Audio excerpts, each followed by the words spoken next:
Alright, I guess that's gonna be as good as I can possibly get it. Uh, had to do a little bit of finagling here because my tripod wasn't holding my phone when I switched it to landscape.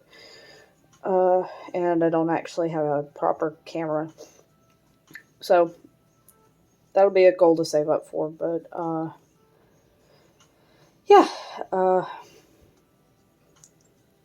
Welcome to my next video. Um, I know I probably am committing some sort of artist faux pas here by swapping mediums, and I don't know how consistent everything is through social media because I'm just starting out on this, which should be obvious by the lack of wondrous editing in my videos. But anyway, let me make sure I'm not okay. Yeah, I only got a limited amount of time to do this, so I was actually doing more of a haul video today. As you can see, my sketchbook and my Tombow markers are in view, as well as my pairs of scissors and various brushes that I use. None of them are all fancy. I think I have one set of like Master's Touch, but they're not sitting there. They're the detail markers. Anyway, you can see my hands now rather than just a screen. Um, Let me move. Okay, yeah. This is just a little box that I painted from an old vape box. I'm not done with it, but I don't really know what I'm going to do with it yet. But watercolor droplets. Yeah, I still use these things. These are earth the earth tones from Daniel Smith. Little goes a long way with watercolor, so that's why there's still this much stuff. But anyway, this is more to me trying to pull my whoops, uh, pull my other brushes out so that you guys can see them a little bit. These are just like Master Touch detail brushes, um, in various tiny sizes. Also, because of the angle that I have my phone at, I really don't know if you guys can see these or if they're blurring. I'm basically just trying to record and see at the moment, so if it's messed up in some sort of fashion, then no worries, because you guys will never see this video. And I'll just have to re-record at another point when I'm not going to run the risk of running myself late for work. Anyway, putting these back in here.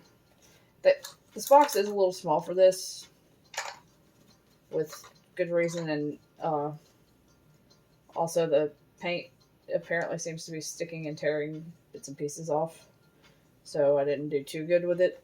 It was just an attempt for whatever reason. I'm probably going to take and get like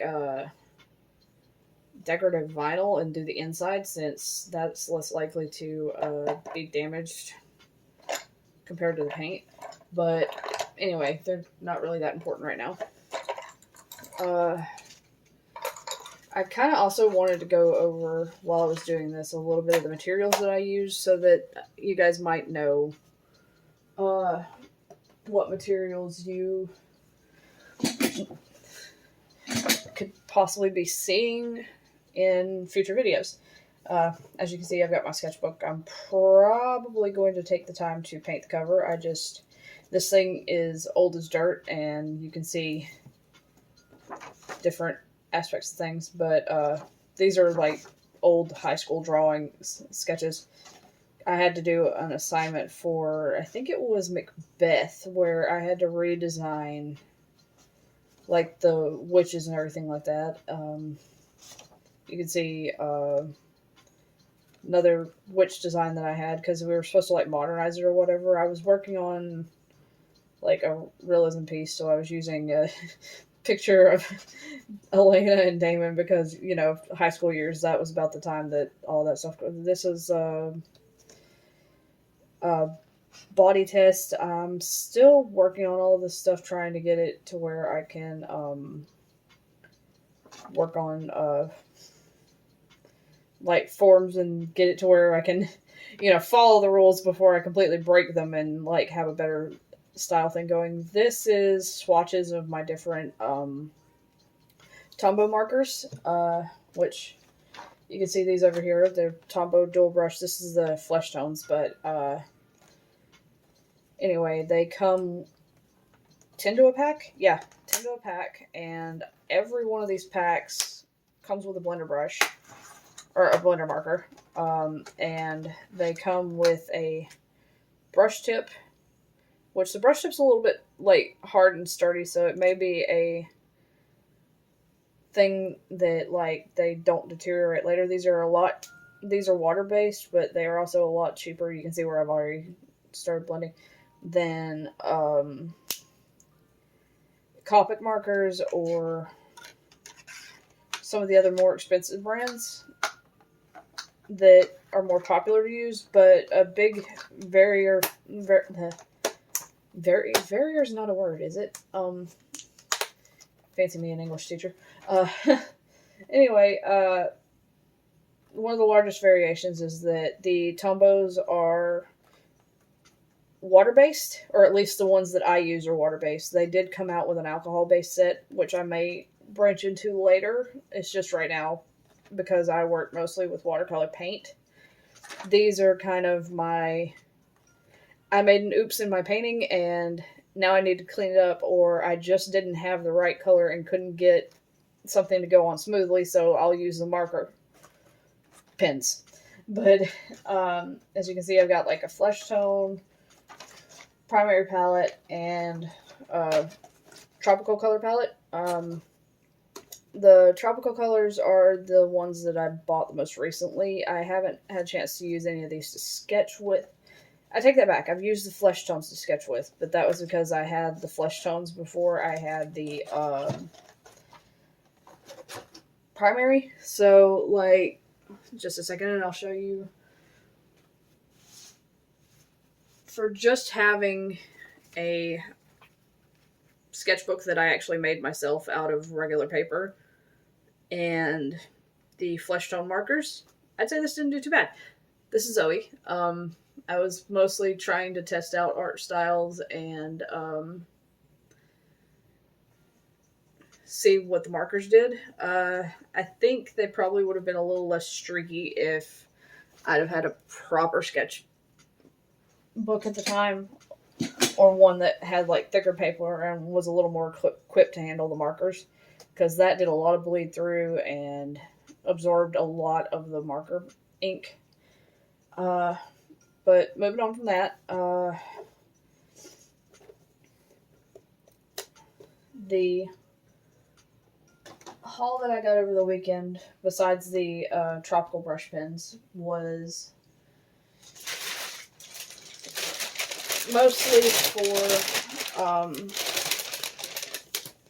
oh yeah, I went to Blick. This is not sponsored, and all of it was paid for with my own money, but if I had to say anything, I would definitely recommend going to Blick first, because they are a great art supply store and a little more professional and polite than the people at Hobby Lobby, and a little more present. Like, the staff is a little more present at Blick than they are at Michael's.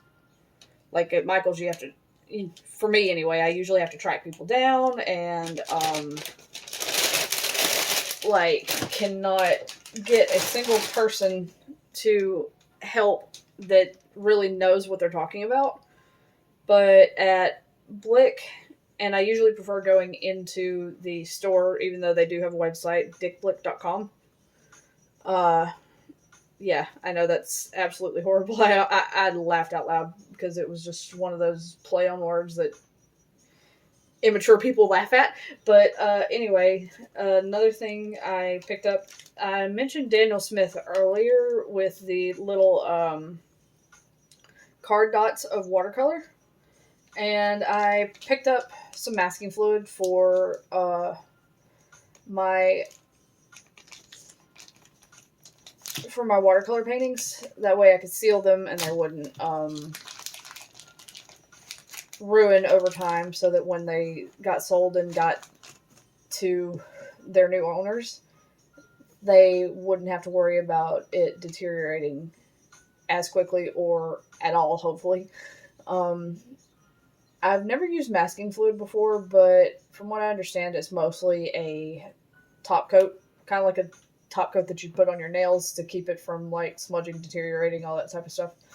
This comes with obviously the little bottle of masking fluid, a little instructional booklet that kind of goes over how you use it, and I'm not pulling them out, but it also comes with extra nibs for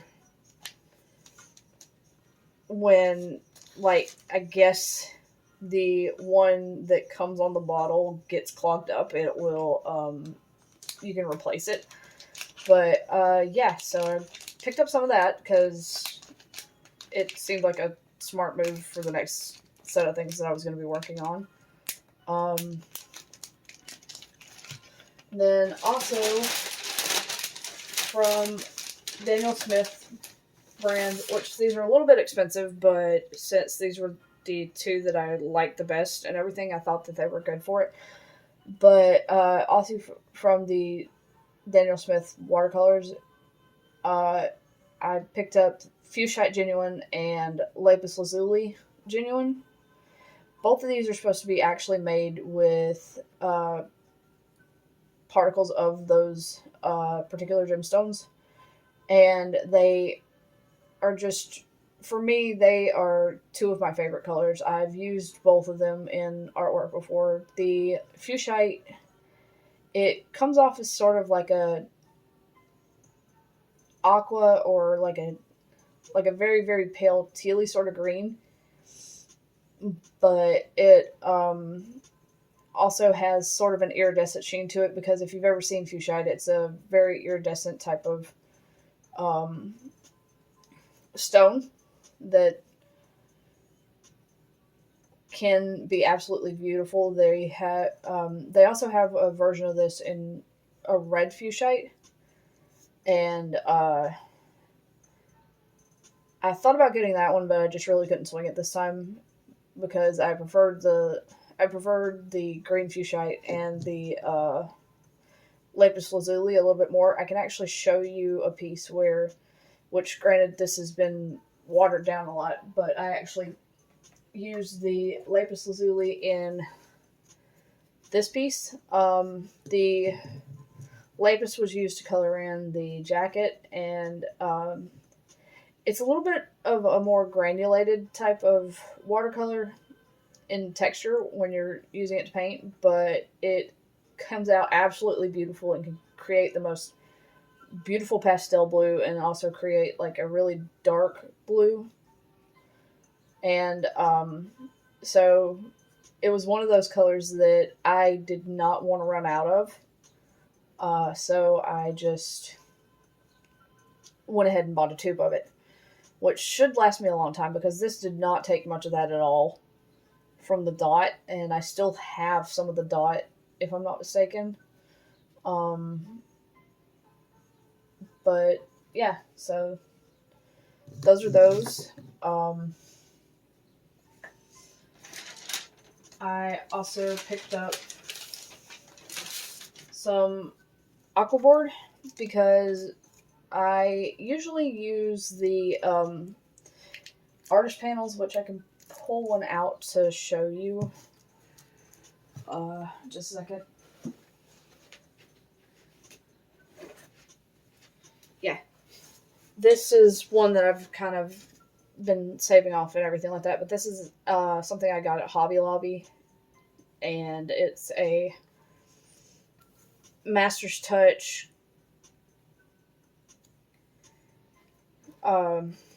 canvas panel. Now, I do like these because they are, this is something that I couldn't find at Blick directly, But these are acrylic primed and are usable with all mediums, so that means I could take my watercolor, my markers, uh, acrylic, oil paint, anything like that if I wanted to, and um, be able to use it on top of this with little to no issue. I don't think it holds water as well as the Aquaboard, but I haven't ever tested the Aquaboards before, and that's kind of why I got them, so that I could test them and see how they worked and if they were better or worse than my canvas panels. Because when I was at Blick going through this, the canvas panels that I found were only compatible with acrylic and oil paints. And so that was one of those things that made me think that I might need to wonder about whether or not the panels that I have at home are less suitable, and that's why I'm having such a hard time with consistency in my watercolors. Like, this is another watercolor painting that I did, but as you can see, I messed up a little bit. There was a little bit of bleeding here because I did the focal point before I did the background, and so it caused a little bit of a problem. But I also used the Tombow markers on this to clean it up anyway, and it did clean it up a lot. There are a lot less streaks on it than there were before, and I may still go back in and like add detail with the Tombow markers, but as of yet, I haven't gone and done that. I especially think I'm probably going to go back in with the shirt to where it has a little bit more of a color differentiation from the skin tone, but I just don't know yet. Anyway, from what I can understand of the Aquaboard, they actually do look like they are made with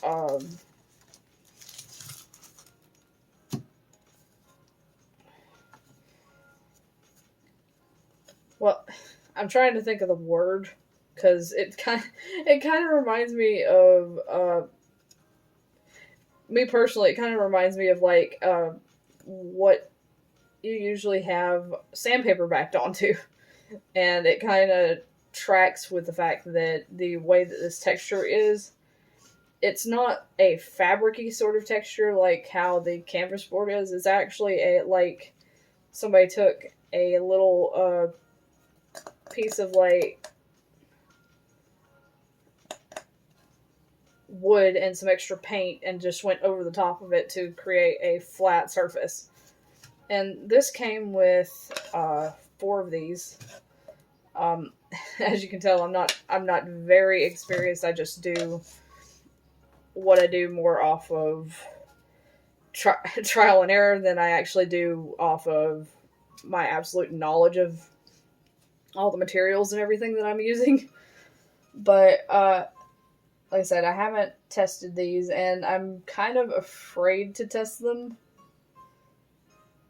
without like having a clear plan in mind, because there are only 4 panels of these, and I would have to go back and buy more, and they're not expensive, but they're not something that I can go out of my way to buy every couple of days. So,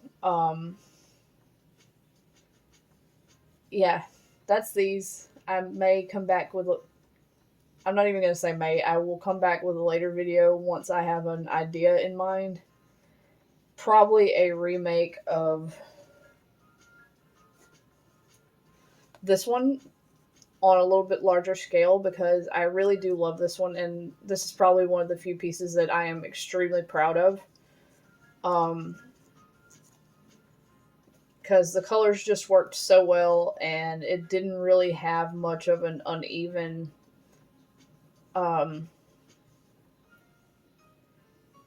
overlay on it anywhere. Because I mean, like a couple of the lines are thicker, but I kind of did that deliberately just to give it a little bit of shading and a little bit of dimension. But yeah, so I may come back and try and redo this one on one of these just to see how much of a difference it makes, because this is actually a little mini canvas that I picked up in a set from Hobby Lobby as well. It's not very sturdy, but it was one of those things that I was just like, I was just experimenting and starting to try and figure out my style with watercolors. So I just got a bunch of different sized canvases and panels, and really decided to work with and experiment with things to figure out how I preferred and liked working. Personally, like I said, between canvases and panels, I really do prefer the little panels that I've been using, because there's not much, because of how flat they lay, there's a little more that I can work with than without having to worry about my hands being off the ground a certain way or anything like that, or having to adjust. Like if I were to use my easel, I don't have to adjust as much for the possibility that the bottom of my easel or the top of my easel is covering the panel or the canvas, because holding it in place on a canvas, usually if it's about this thick or a little bit thicker and everything like that, the easel has a little bit of a lip on it. But it's just because I have like a little small wooden easel, because I don't work with large canvases very often. Anyway, moving on. I do also have the Blick brand artist watercolor mixing set. I've used this a little bit. Mostly I was trying to like do exactly what this is used for and create my own paint colors to get a little more variety out of this. I don't know that it really worked, to be honest. Because when I was doing that, a lot of obviously the water was going to evaporate out of it, but like a lot of it evaporated it out, and it was more like I wound up with a little thin film strip of paint rather than an actual little pan of paint. So, like, I don't feel like the trade-off for trying to mix was really worth it, and I might as well just, as I can, stock up my color collection, which is why I got the two Daniel Smith colors and everything like that, because I really like those two, and I think I could get a lot of use out of them. But obviously, between the Daniel Smith and the Blick watercolors, the